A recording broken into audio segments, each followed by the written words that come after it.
Well, a former high school football coach has moved from the locker room to a courtroom. He says he was wrongly fired for his religious practices. From 2007 to 2015, Joe Kennedy of Bremerton High School held a voluntary moment of silence at midfield after games. After 8 years of doing this without any incident at all, the school ordered him to stop. He defied that order. He was fired. Now the coach is suing for his job back, saying he's been unconstitutionally punished for his religious views. Joe Kennedy and his attorney, Mike Berry, join us now. So, Joe, it seems to me legally and maybe morally, too, the operative question is, was this voluntary? Did you require anyone on your team to participate in this moment of silence? Yeah, absolutely not. You know, telling a kid they have to be out there is just as wrong as telling them that they cannot be out there. So why did the school order you to stop?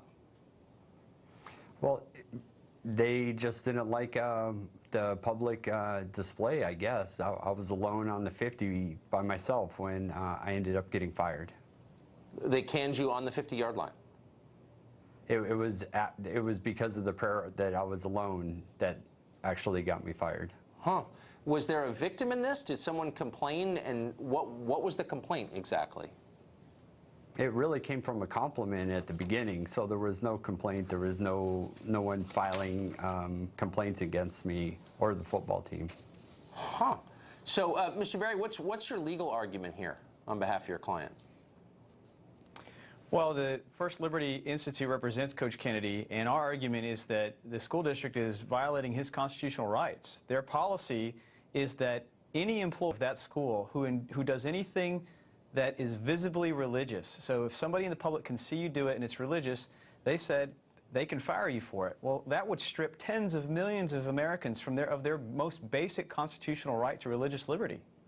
Also, I'm a little confused as to how we're defining religious. So, Coach, tell me if I'm wrong, but this wasn't a prayer, it was a moment of silence?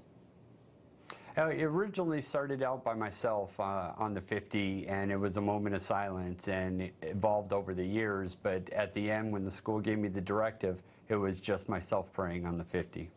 Were you praying out loud or through a megaphone or anything? No, sir. It was a silent prayer by myself on the 50-yard line. So, for basically get canned for closing your eyes in silence? Yes, for about 15 to 30 seconds, yes. Wow, that sounds incredibly dangerous. Were there a lot of people hurt by that, by your prayer? Oh, well, from reaction of the school, yes, everybody got hurt because of that, but not from what I did. That's unbelievable. So, Mr. Berry, what are you asking for exactly? Well, most basically, we're asking for Coach Kennedy to be reinstated so he can start coaching his players again, but with his constitutional rights intact. I mean, something that is so basic that members of Congress and even President Trump have publicly announced their support for Coach Kennedy and what he's done. And Tucker, people don't just have to take my word for it. All the legal documents are available on our website at firstliberty.org. You can see what the school district themselves are arguing. A lot of your questions are answered by the school district themselves, who even conceded. No complaints. Nobody was ever forced or coerced to participate. And they even said that what Coach does is a good thing. They just don't want anybody to be able to see it. It's grotesque. You see all the teachers showing up at work drunk, protected by their own unions, and you get canned for closing your eyes and praying. Joe, Mike, thanks for joining us tonight. Appreciate it.